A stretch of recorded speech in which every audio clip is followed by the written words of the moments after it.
दोस्तों आज के इस वीडियो लेसन में हम लोग डिस्कस करने जा रहे हैं पास्ट परफेक्ट कॉन्टिन्यूअस टेंसेस के बारे में। पास्ट परफेक्ट कॉन्टिन्यूअस टेंसेस क्या होते हैं, इस चीज़ को दोस्तों आज हम लोग इस वीडियो में जानेंगे, समझेंगे और पढ़ेंगे विथ एग्जांपल के साथ में। तो चलिए चलते हैं पास्ट परफेक्ट कॉन्टिन्यूअस टेंसेस की तरफ। दोस्तों आप यहाँ पर देख रहे हैं जो सबसे बड़ी और सबसे इंपॉर्टेंट चीज़ जो होती है पास्ट परफेक्ट कॉन्टिन्यूअस टेंसेस में, उसका आइडेंटिफिकेशन करना। आइडेंटिफिकेशन करने के लिए दोस्तों आपको पता होना चाहिए कि इन जितने भी इस तरीके के ये पास्ट परफेक्ट कॉन्टिन्यूअस टेंसेस होते हैं, आप उसको किस तरीके से पहचानेंगे कि ये sentence past perfect continuous tenses है। तो इसके लिए आपको एक चीज़ ध्यान रखनी होगी दोस्तों, इन वाक्यों के लास्ट में आइडेंटिफिकेशन ये होती है कि इन सेंटेंसेस के लास्ट में रहा था, रही थी, रहे थे एसेट्रा ऐसे वर्ड आते हैं। प्लस इसके साथ ही साथ में दोस्तों वर्क डन यानी कि टाइमिंग का भी ध्यान होता है। ठीक है, जैसे कि मैं 2 बजे से क्रिकेट खेल रहा था, राधा सुबह से अपने कपड़े नहीं धो रही थी। ठीक है, तो दोस्तों अगर मैं केवल ऐसे बोलता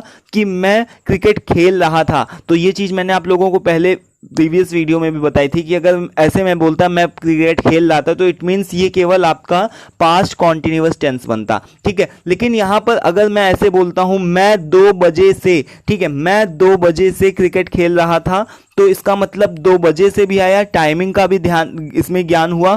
ठीक है, टाइमिंग की भी नॉलेज इसमें पता चल रही है, इसके साथ ही साथ में रहा था भी आया। ठीक है, that means this is a past perfect continuous tenses. ठीक है, तो ये चीज आपको ध्यान रखनी है। इसकी सबसे बड़ी आइडेंटिफिकेशन क्या होती है दोस्तों, इसके लास्ट में रहा था, रही थी, रहे थे एसेट्रा ऐसे वर्ड आते हैं, प्लस टाइमिंग का भी इसमें आपको संबोधन यानी कि ज्ञान नॉलेज मिलती है। ठीक है, तो ये चीज तो एक आपकी फर्स्ट चीज हुई। देन आपको एक और भी चीज ध्यान में रखनी है दोस्तों, इसमें हम लोग हेल्पिंग वर्ब हैड बीन का यूज करते हैं। इससे पहले जब हम लोगों ने पास्ट परफेक्ट कॉन्टिन्यूअस टेंसेस की बात करी थी तो दोस्तों उसमें हम लोगों ने केवल इस चीज को देखा था कि उसमें हम लोग हैव बीन या हैज बीन का यूज करते थे। ठीक है, लेकिन इस प्रकार के जितने भी पास्ट परफेक्ट कॉन्टिन्यूअस टेंसेस होते हैं उसमें दोस्तों हम लोग हेल्पिंग वर्ब हैड बीन का यूज करते हैं। ठीक है, इसके साथ ही साथ में दोस्तों यहाँ पर first form of the verb use होती है। इसके साथ में यहाँ पर हम लोग first form of the verb के साथ में आईएनजी फॉर्म का भी यूज करते हैं। ठीक है, और इसमें दोस्तों हम लोगों को सबसे मोस्ट इंपॉर्टेंट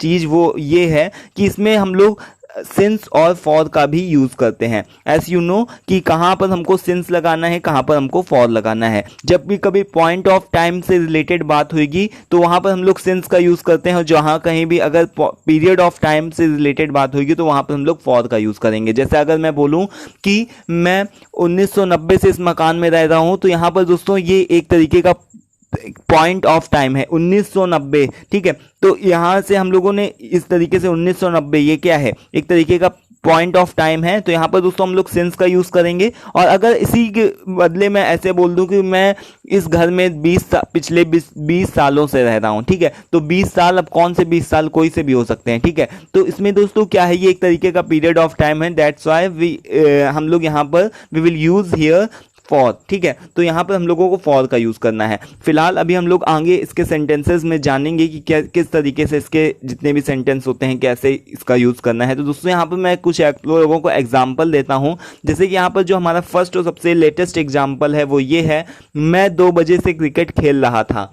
ठीक है, मैं 2 बजे से क्रिकेट खेल रहा था। तो अब आप इसको अपने तरीके से बनाना है कि सोचिए कि क्या हो सकता है। तो यहाँ पर सबसे पहले आपको दोस्तों पता है सेंटेंस का स्ट्रक्चर मैं आप लोगों को बता चुका हूँ, इसमें आप लोगों को कोई नई बात नहीं। तो सबसे पहले आपका सब्जेक्ट आता है, तो सब्जेक्ट में दोस्तों आई। ठीक है, आपको पता है इसमें हेल्पिंग वर्ब हैड बीन का यूज आता है। सबसे पहले तो आपको इसके आइडेंटिफिकेशन करना है। सबसे पहले यहाँ पर आप देख सकते हैं कि इसमें रहा था आया। ठीक है, रहा था आया। ठीक है, इट मीन्स व्हाट, कि ये आपका पास्ट कॉन्टिन्यूअस टेंस भी हो सकता है, या फिर अगर इसमें देखिए 2 बजे से भी आया। ठीक है, तो 2 बजे से भी आया प्लस रहा था भी आया, इट मीन्स आपका ये पास्ट परफेक्ट कॉन्टिन्यूअस टेंस है। ठीक है, तो आई होप कि आपको समझ में आ रहा हो जो मैं आप लोगों को बताना चाह रहा हूँ। तो ये दोस्तों इस एक तरीके से आप इसको आइडेंटिफाई कर पाएंगे कि इस सेंटेंस के लास्ट में रहा था भी आ रहा है प्लस 2 बजे से भी आ रहा है। ठीक है, तो टाइमिंग भी आ रही है और इसके साथ ही साथ में रहा था भी आ रहा है, तो इसका मतलब कि ये पास्ट परफेक्ट कॉन्टिन्यूअस टेंस है। और दोस्तों यहाँ पर आपको इस तरीके से लिखना होगा कि सबसे पहले सब्जेक्ट लिखिए आई, हैड बीन, हेल्पिंग वर्ब का यूज, उसके बाद में जो वर्ब है उसकी फर्स्ट फॉर्म प्ले और उसमें आईएनजी फॉर्म का यूज होता है। दोस्तों ये तो आप लोगों को पता है। तो I had been playing cricket, और यहाँ पर दोस्तों 2 बजे से, ठीक है, पॉइंट ऑफ टाइम है 2 बजे से, ठीक है, 2 घंटे से नहीं है, 2 बजे से है, तो 2 बजे से यहाँ पर पॉइंट ऑफ टाइम है, that's why we will use here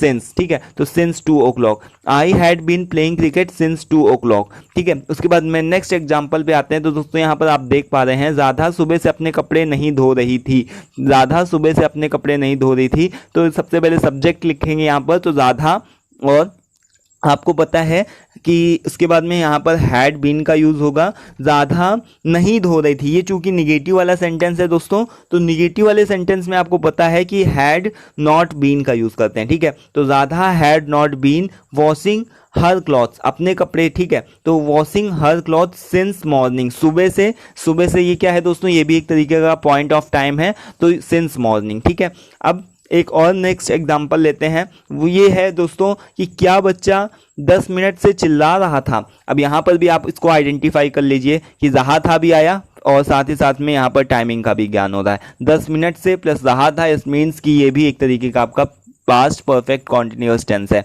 तो यहाँ पर दोस्तों आपको उसी तरीके से इंट्रोगेटिव सेंटेंस से क्वेश्चन मार्क भी पूछा गया है, तो आपको सबसे पहले हेल्पिंग वर्ब ही लगानी पड़ेगी आगे, ठीक है। तो क्या बच्चा 10 मिनट से चिल्ला रहा था, तो had the child been crying for 10 minutes, ठीक है। तो इस तरीके से दोस्तों यहाँ पर मैंने आप लोगों को कुछ इसके एग्जांपल दिए। आई होप कि आपको समझ में आया होगा ये लेसन, ठीक है। अगर पसंद आता है वीडियो तो प्लीज़ इसको लाइक मत करना भूलिएगा, और नहीं पसंद आता है तो उसको आप डिसलाइक भी कर सकते हैं, एटलीस्ट कुछ करिएगा जरूर, ठीक है, ताकि पता चले। तो दोस्तों इसके साथ ही साथ मैं आप लोगों को लास्ट में एक चीज़ बता देता हूँ कि आगे आने वाले नेक्स्ट वीडियो में दोस्तों हम लोग फ्यूचर परफेक्ट कॉन्टिन्यूअस टेंसेस के बारे में बात करने वाले हैं, और इससे पहले हम लोग जितने भी टेंसेज होते हैं उन सारी टेंसेज को कवर अप कर चुके हैं। तो दोस्तों बने रहिए हमारे साथ में, और इसके साथ में मैं आप लोगों को और एक बड़ी इंपॉर्टेंट इंफॉर्मेशन देना चाहूँगा कि आगे आने वाले समय में हम लोग दोस्तों जितने भी हमारे टेंसेज हैं, पूरे जितने भी इंग्लिश मतलब कि बेसिक से लेकर हम लोगों ने एडवांस लेवल तक के सीखने हैं। तो दोस्तों यहाँ पर सबसे पहले तो हम लोग यहाँ पर